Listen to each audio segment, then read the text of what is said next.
Host ready ya? 3, 2, 1.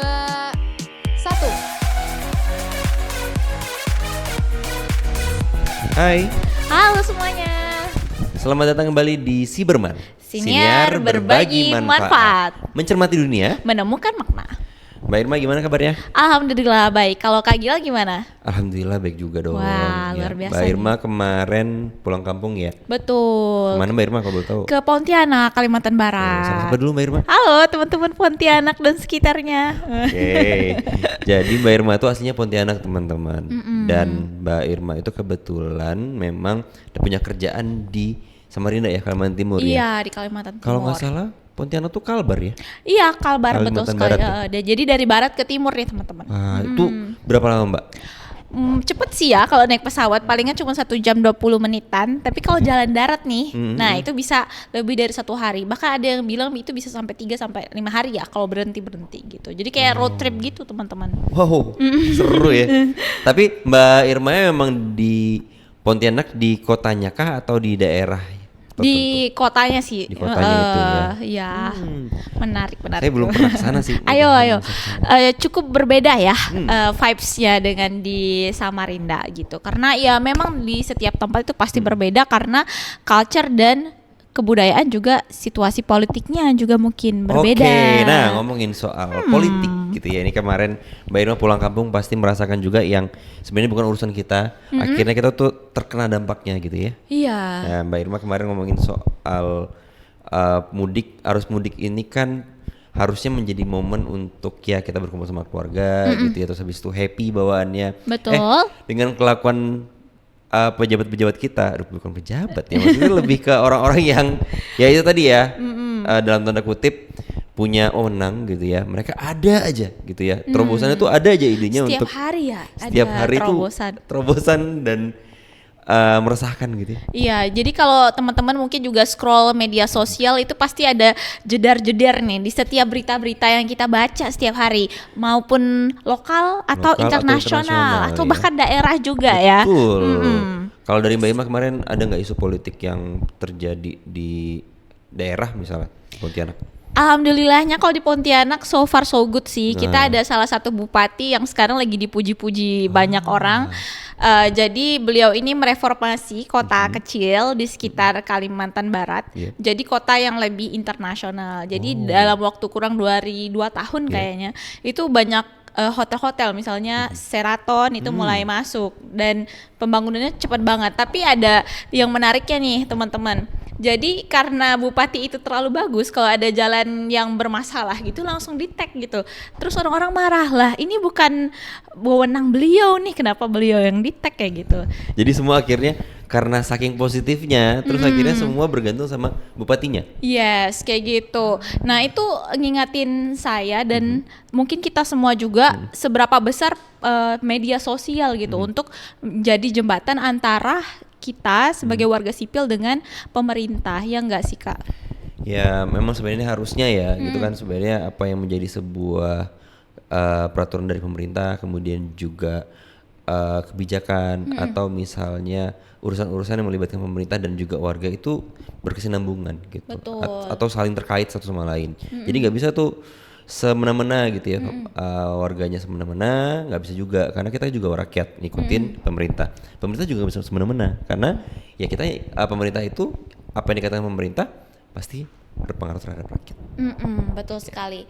Nah kalau dari Kak Gilang sendiri nih sebagai perwakilan dari generasi muda gitu ya, waduh. Nah, aku mau tahu dong kalau misalnya mungkin ada lihat sosial media dan ada beberapa pejabat daerah gitu ya yang viral kan akhir-akhir ini kan dengan kasus yang positif atau mungkin yang lainnya. Nah, itu gimana sih Kak Gilang perasaannya sebagai warga negara dan juga ahli hukum internasional hubungan internasional ngelihat masalah-masalah ini gitu sebagai warga sipil? Sebenarnya nggak ahli-ahli banget ya. Kalau misalnya dibilangin ahli nggak juga gitu. Justru sebenarnya ya sebagai warga negara yang berusaha untuk baik kali ya. Karena kalau misalnya dibilang untuk menjadi baik pun itu saya kadang di satu sisi ngerasanya mau baik dimanapun di negara ini gitu ya agak susah gitu. Waduh. Ya ini agak-agak nyinggung sebenarnya. Cuman realitanya seperti itu.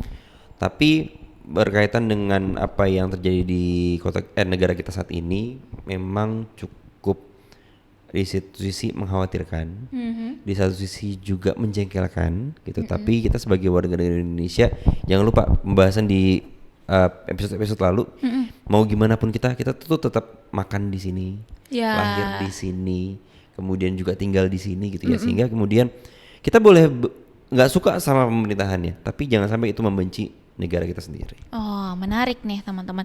Aku jadi ingat satu pembahasan dari, mungkin teman-teman juga tahu bukunya Why Nations Fail.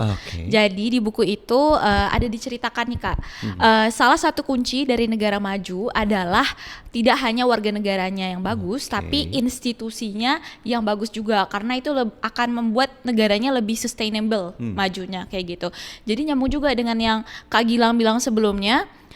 Kita sebagai warga negara ngerasa jengkel, kesal sama berita-berita yang ada di media ya saat ini kayak gitu. Bahkan kalau misalnya secara teoritik gitu ya, kalau misalnya kita lihat kondisi negara itu memang tidak lepas dari pengaruh tata kelola pemerintahan gitu ya. Apalagi kalau misalnya kita ngomongin sekarang, tata kelola pemerintahan itu tidak hanya yang terlihat, tapi juga ada yang tidak terlihat. Wow, ada yang nggak terlihat ya? Invisible hand. Invisible hand. Kan? Kalau misalnya kita ngomong konspirasi kemarin, masih relate nih. Iya. Gitu ya. Jadi apa yang kita lihat saat ini gitu ya di media itu bisa jadi benar atau bisa jadi tidak seperti itu. Gitu. Contoh misalnya kebijakan-kebijakan yang sifatnya memang mengarah ke kok merugikan kita ya sebagai warga negara. Padahal di belakangnya itu ada yang mengendalikan atau ada yang punya kepentingan gitu.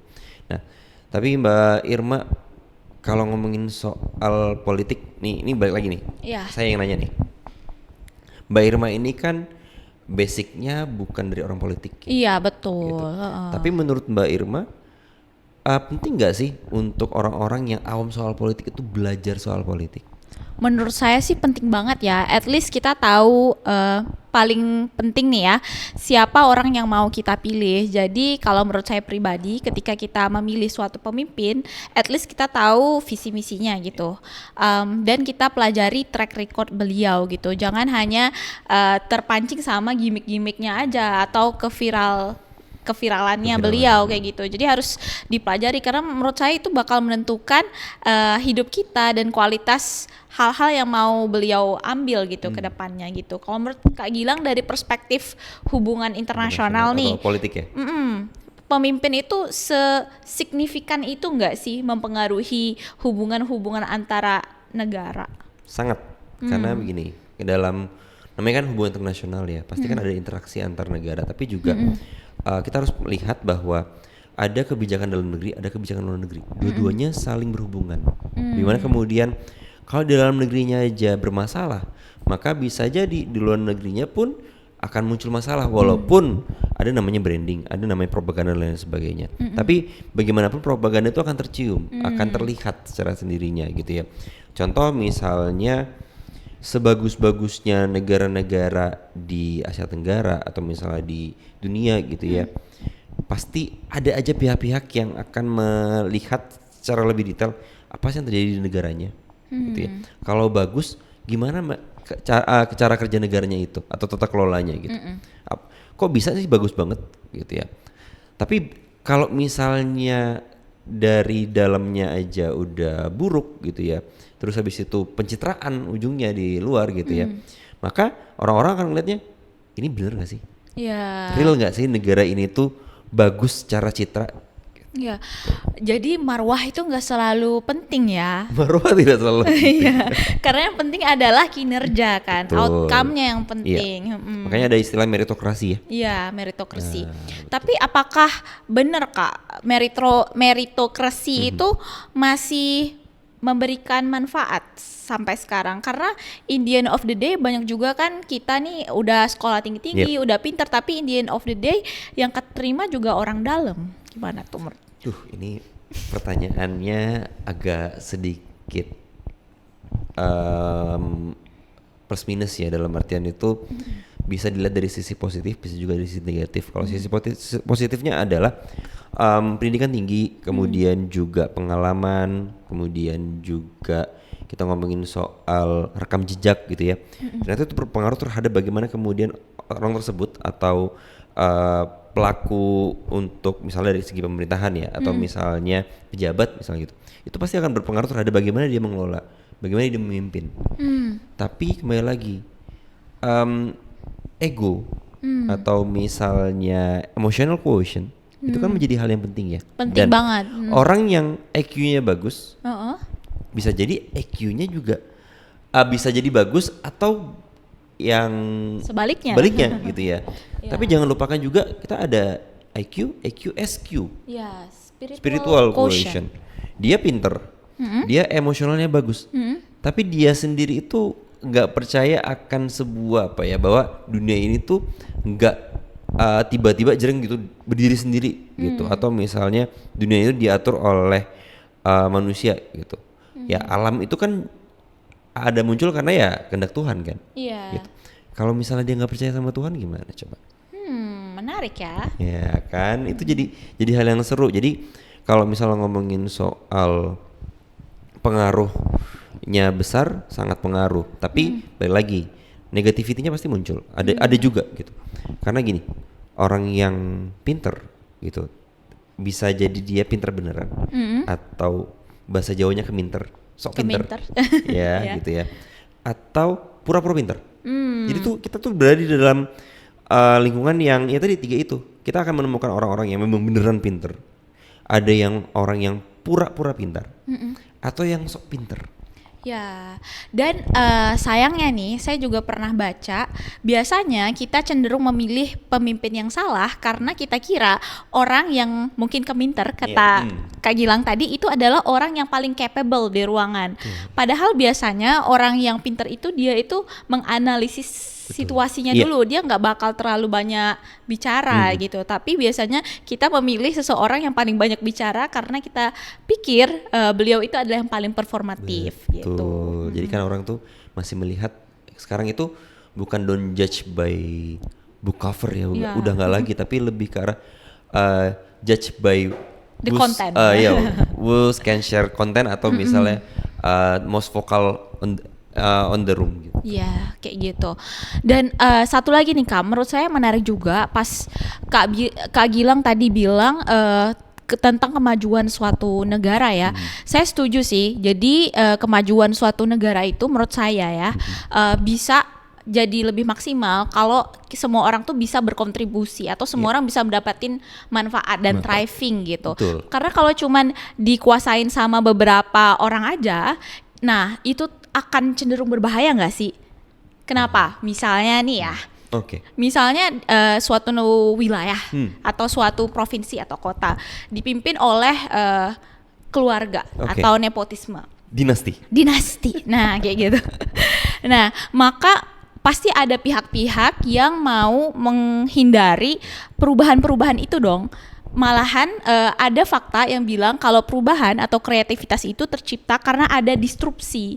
Misalnya ada kerusakan atau ada clash kreativitas kayak gitu. Tapi kalau misalnya nggak ada hal itu, lurus-lurus aja gitu, nggak akan tercipta inovasi-inovasi baru. Nah dinasti ini bakal menghalangi hal-hal itu terjadi Kak, kayak disrupsi itu terjadi. Kenapa? Karena mereka akan kehilangan benefit yang selama ini udah mereka dapatin dong. Gitu. Saya pernah baca juga bukunya Prof. Renal Kasali ya soal Era of Disruption gitu ya. Ya salah satu halnya adalah ya kita tuh akan melihat bahwa kita mau jadi drivernya atau cuma jadi penumpangnya doang nih gitu ya. Karena selama ini ternyata kita tuh memilih driver yang ya tadi dibilang terlihat paling oke. Tapi ternyata dia itu bukan benar-benar mengantarkan kita ke tujuan, tapi dia punya tujuan lain yang ya kita kebetulan numpang doang. Wah betul sih. Ya nggak sih? Tujuan yang sebenarnya kita nggak tahu itu apa. Dan ada nih Kak, riset yang membuktikan ini kan lagi zaman apa ya, masa-masa clash antar negara Iya. kan saat ini kan, ada misalnya Iran Iran. atau di negara lain ada perang teluk dan lain Betul, sebagainya. Ternyata kalau nanti teman-teman bisa cek juga ya, ada beberapa presiden di dunia ini yang kenaikan hartanya Iya. naik secara berkali-kali lipat Betul. dalam kurun waktu yang sangat singkat kayak gitu, karena iya. ada bisnis-bisnis nih di proyek-proyek yang sedang hot misalnya saat ini, misalnya kayak energi atau LNG dan lain sebagainya gitu. Jadi betul kata Kak Gilang tadi, mungkin ada sesuatu yang kita nggak tahu gitu Betul. di balik apa yang terjadi di dunia ini. Agenda setting, Mbak. Ada agenda ya, ada udang di balik Ada bakwan. udang di balik bakwan. Tapi gini, Mbak. Saya mau nanya ke Mbak Irma sebagai orang yang non politik gitu ya, atau orang yang memang bener-bener ya tahu politik gitu. Tapi bukan berarti kan bener-bener nyemplung ya di dalamnya ya gitu. Nah, Mbak Irma sendiri melihat politik itu tuh banyak positifnya atau banyak benefitnya atau justru sebaliknya sih Mbak? Menurut saya nggak tahu ya, mungkin saya terlalu optimis. Pasti ada sisi positifnya sih, karena politik itu kan kayak tujuan, yang pasti ada tujuan agar membuat suatu peradaban atau at least beberapa kelompok yang mayoritas itu menjadi lebih baik dan mendapatkan manfaat-manfaatnya. Untuk mendapatkan manfaat tersebut ya mungkin kita jadinya kayak episode 1 kita berkolaborasi, kita saling terkoneksi, ada diciptakanlah misalnya internet, AI dan lain sebagainya gitu. Jadi in my point of view, jika dipimpin oleh orang-orang yang bijak dan capable di bidangnya, politik itu hal yang positif. Kalau menurut Kakak gimana? Oke. Kalau dari saya gini Mbak, orang yang politik maupun non politik itu sebenarnya mau nggak mau, suka nggak suka dan pelan atau cepat gitu ya, akan belajar politik juga. Karena secara langsung dan tidak langsung sebenarnya itu kita semua berpolitik. Ya, Ya, menarik. contoh misalnya gini deh. Kita nih bikin podcast Siberman gitu ya. Terus habis itu kita punya tujuan kan. Kita punya arah yang mau kita bawa nantinya gitu. Itu apalagi kalau misalnya bukan berpolitik kan. Saya ngajak Mbak Irma akhirnya oke, teman-teman lain juga sepakat. Terus habis itu akhirnya kita yuk jalan gitu. Ya udah kan, itu politik loh. Atau misalnya sederhana gini deh. Mbak Irma kan sudah menikah ya. Nah, saya pun juga sudah menikah. Pada saat kita masih pacaran atau misalnya pada saat masih PDKT gitu ya. Kan itu ada politiknya juga. Karena gini, ketika misalnya nembak, Mbak Irma dulu ditembak? Saya nggak pacaran sih, to be honest. Wah, Ketahuan deh. saya juga dulu juga nggak nembak loh. Oh, langsung itu agreement aja ya. Iya, jadi lebih ke arah ya udah jalanin dulu aja gitu ya. Tapi ini kan ibaratnya sama-sama ya. Maksudnya Mbak Irma nggak ditembak, saya pun juga nggak menembak pasangan saya gitu ya. Yang sekarang udah jadi istri dan Mbak Irma ada suaminya gitu ya.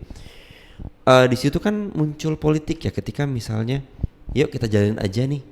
Dari kata jalanin kan berarti kan harus siap, misalnya ya kita bakal berada di zona yang mungkin 180 derajat berbeda dunianya. Kemudian juga akhirnya yang awalnya kita nggak tahu dunianya dia, akhirnya kita tahu. Yang awalnya kita nggak suka jadinya suka, atau misal kebalikannya, itu kan politik.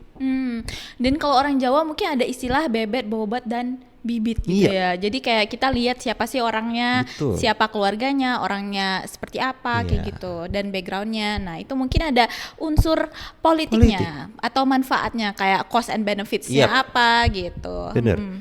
Tahu sesederhana seperti ini, misalnya kita transaksi deh, orang kan melihatnya dari sisi perdagangannya aja ya, atau misal tawar menawarnya atau jual belinya. Tapi di sisi lain kita lupa sebenarnya ketika kita melakukan negosiasi atau kita melakukan nawar, apalagi ibu-ibu nih biasanya nih, itu kan politik terjadi. Jadi sebenarnya politik itu dekat ya sama kita, dan bahkan sehari-hari kita nih selalu berpolitik gitu sebagai manusia.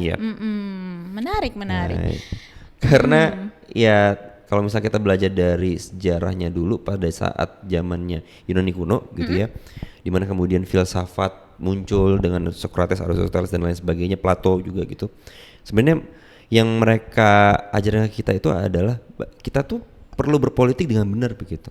Hidup menjadi manusia yang benar-benar itu saling menguntungkan atau misalnya saling terhubung satu sama lain, sehingga kemudian menciptakan perubahan atau peradaban atau misalnya hal-hal yang ujungnya mendukung kehidupan kita sebagai manusia. Ya, saya setuju sih.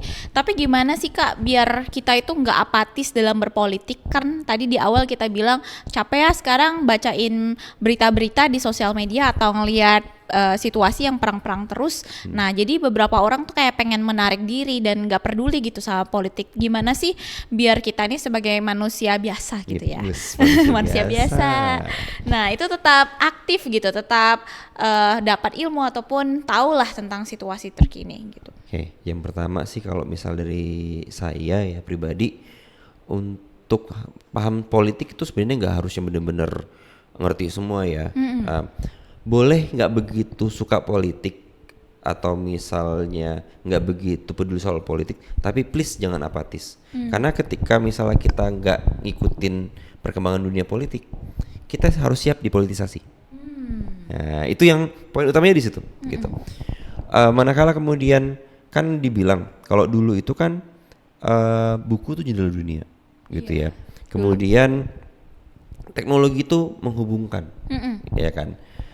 Waktu itu masih ada Nokia ya, connecting people. Iya, Nokia. Ya, kan? Dulu ketahuan deh umurnya.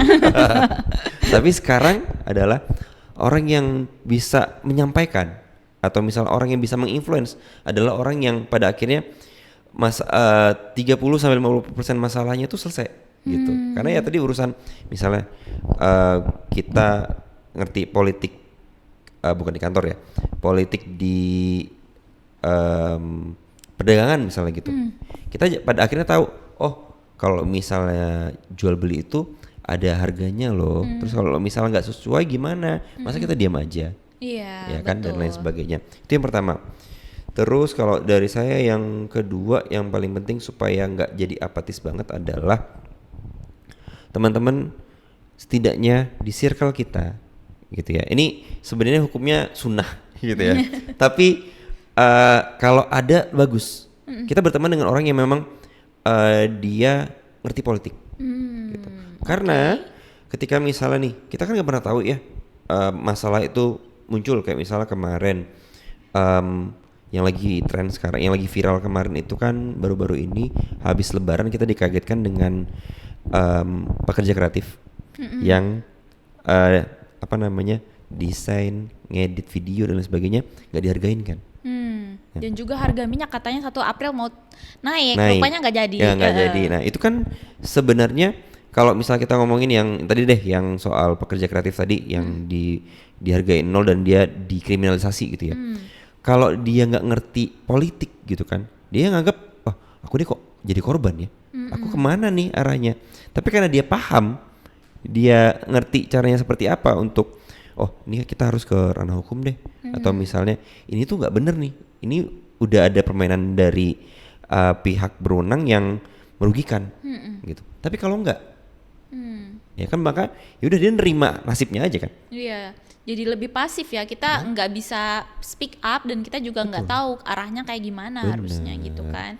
Nah kalau Mbak Irma sendiri sebagai orang yang ini mau nggak mau karena temenan sama saya ya, teman-teman saya dikit-dikit baca soal politik, apalagi misalnya Mbak Irma tuh lebih concernnya sekarang kayaknya melihat perpolitikan di negara luar terutama Amerika Serikat ya. Nah itu gimana Mbak Irma supaya tuh kita itu melek politiknya tuh nggak cuman yang dalam negeri aja, tapi juga terbuka luas soal pandangan kita soal politik internasional.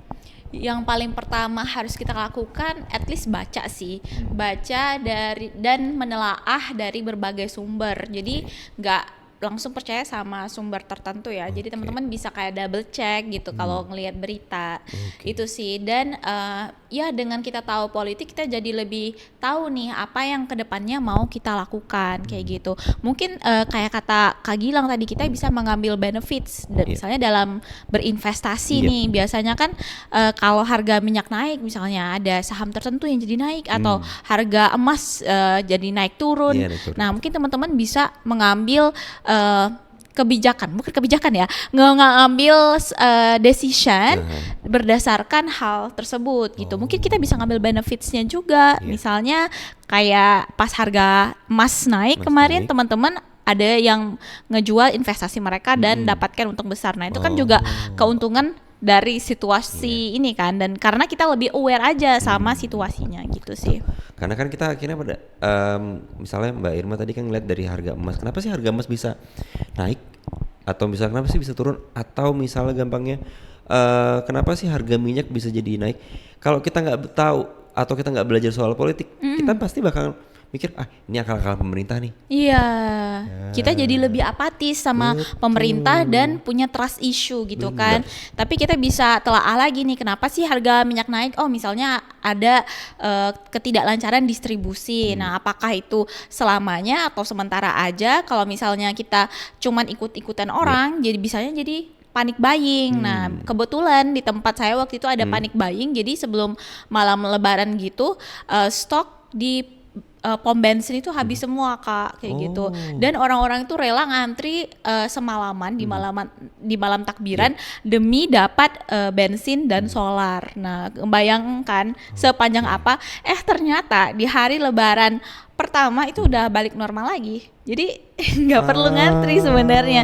Cuman karena ada panic buying dan herding behavior, kita ikut-ikutan orang aja gitu. Dan alhamdulillahnya pemerintah juga udah clarify sih. Ini cuman karena ada stok yang terganggu gitu, distribusinya terganggu. So it's just temporary. Malah saya justru lebih ngerasanya anak-anak zaman sekarang Gen Z gitu ya, atau milenial itu menuju ke arah yang lebih baik karena mereka lebih melek politik. Ya, FOMO yang dalam artian tuh positif ketika memang ada dasarnya. Nah ini jadi menarik ya, karena gini, kalau misalnya kita belajar soal politik tanpa ada dasar, nggak perlu gini, nggak harus yang teori yang bener-bener dalam banget gitu ya, karena ini basic gitu sebenarnya. Tapi akan sangat berbeda sudut pandang orang yang ya kepo soal politik atau misalnya dia FOMO soal politik tapi dengan dasar yang dia baca, kemudian juga dia tahu dari informasi yang valid dan segala macam, sama yang ikut-ikutan. Betul banget sih, dan seneng banget lihat konten-konten anak muda Gen Z terutama di sosial media yang mereka tuh udah riset secara mendalam gitu tentang isu-isu tertentu. Misalnya ada juga isu sejarah, isu politik luar negeri yang kita bisa kayak digest informasi itu dengan lebih mudah gitu. Betul sekali. Oke, terakhir deh Mbak Irma, pesan buat teman-teman Gen Z atau teman-teman yang milenial atau yang nonton deh gitu ya, supaya kita itu tidak selalu menyalahkan pemerintah atau menyalahkan pejabat-pejabat kita terkait kondisi politik ini yang nggak stabil nih. Kalau menurut saya sih ya, itu bisa dimulai dari diri sendiri, misalnya dengan mulai membaca, lebih aware dan lebih kritis sama isu-isu terkini, dan juga teman-teman mulai take action nih, jadi lebih speak up kalau ada sesuatu yang dirasa kurang nyaman dan memberanikan diri, misalnya mungkin jurusan mahasiswa jurusan HI nih atau jurusan FISIP dan lain-lain, lebih kontributif aja sama pemerintah, baik lewat sosial media ataupun di lingkungan sekitar kita, ataupun kita mengedukasi lah orang-orang yang belum melek sama politik atau mengajak at least gitu. Kalau menurut Kak Gilang? Kalau dari saya ini sebenarnya sedikit futuristik karena di zaman AI sangat sayang kalau teman-teman memanfaatkan AI itu untuk sebatas hal-hal yang sifatnya itu cari informasi yang dangkal gitu. Kan sekarang saya nggak perlu sebut namanya karena nggak di endorse ya gitu kan. Tapi alat AI atau misal platform AI itu sebenarnya sudah menawarkan generatif AI yang sudah masuknya ke penalaran gitu, udah lebih dalam lagi gitu. Jadi ya teman-teman kalau misalnya benar-benar mau mendalamin gitu ya, salah satunya nih mungkin kayak saya mention deh, Notebook LM deh punyanya Google. Itu kita pingin nanya apapun atau misalnya mau belajar apapun tuh bisa dalam banget gitu. Jadi pesan saya sebagai orang yang belajar juga soal politik gitu ya, belajar politik sekarang tidak harus dari buku gitu, tidak harus dari bahan bacaan yang sifatnya kesannya berat gitu. Kita belajar dari AI juga sebagai yang sifatnya itu terlalu masa depan atau misalnya ini deep future platform gitu ya, nggak jadi masalah. Tapi tahapannya benar gitu. tetap kita harus perhatikan mana yang itu informasinya valid, mana yang hoax gitu. Caranya gampang. Ketika teman-teman nanti di prompt gitu ya, biasanya teman-teman tulis juga, tolong tuliskan atau sampaikan juga referensinya. Nah setelah referensinya dapat, cross check lagi, karena kemarin pengalaman Mbak, saya itu pernah pakai AI buat cari referensi gitu. Saya cek, double check gitu ya, ternyata websitenya nggak ada. Iya, emang kadang-kadang mereka hanya menyenangkan usernya aja ya. Jadi teman-teman harus double check lagi, jangan langsung kopas-kopas aja, atau jangan langsung dipercaya yang sama dari AI-nya. Juga always double check, kan udah ditulis juga di AI. They can make mistake ya. Oke, teman-teman, ini udah cukup padat ya sebenarnya kita ngomongin soal politik yang sebenarnya itu bukan urusan kita gitu ya. Tapi akhirnya kita harus melek soal itu dengan harapan teman-teman di sini tidak harus benar-benar terjun tiba-tiba jadi anggota DPR. Nggak harus jadi expert di politik. Tiba-tiba jadi apa ya pengajar gitu, aktivis gitu, kita nggak minta itu. Tapi lebih ke arah ya kita mulai dari diri kita sendiri untuk memberikan manfaat setidaknya untuk lingkungan sekitar kita. Mungkin at least untuk diri kita, untuk orang tua kita, adik kita, saudara kita. Iya gitu. betul, bahwa politik itu nggak sepenuhnya jahat, tapi juga tidak sepenuhnya bisa kita percaya. Gitu, sehingga kita nanti hidup itu bisa ya kalau bisa dibilang bijak ya. Iya. Gitu, bijaksana itu bukan berarti yang harus filsuf gitu, enggak, tapi ya bisa menentukan pilihan, bisa tahu mana yang benar, mana yang kurang tepat gitu. Kita bilang kalau salah tuh misalnya absolut salah banget gitu, itu nggak ada gitu. Tapi kan terlihat dari perspektif ya. Kalau misalnya dia belajar politik, dia pasti akan ngelihat nih, oh dari sisi mana gitu. Tapi kalau enggak ya udah, dia akan melihat dari satu sisi yang sama terus. Iya. Oke, wah menarik banget ya. Tentang politik ternyata itu penting banget untuk kehidupan kita dan sangat dekat ternyata. Betul. Nah, jadi kayak kata Kak Gilang tadi, kalau teman-teman nggak mau ditunggangi atau nggak mau hanya menjadi passenger, nah at least kita harus belajar dan menjadi drivernya. Oke, kalau gitu terima kasih teman-teman yang sudah menonton dari awal sampai akhir. Jangan lupa kita kemarin episode 1, 2 belum sempat ini ya ngasih tahu kalau misalnya kita punya Instagram ya Kak. Oh iya, jangan lupa follow Instagram kita di Cyberman. Di mana teman-teman? Di mana? Belakangnya. Teman-teman belakang layar di mana? Atau klik link di deskripsi. Oh iya. Pokoknya nanti ada muncul nih. Editor tolong ya. Kayak Cyberman. Terus juga kita bakal tayang bisa seminggu sekali ya. Bisa seminggu sekali atau misalnya tergantung editor lagi nih. Tapi kita usahakan untuk konsisten gitu ya.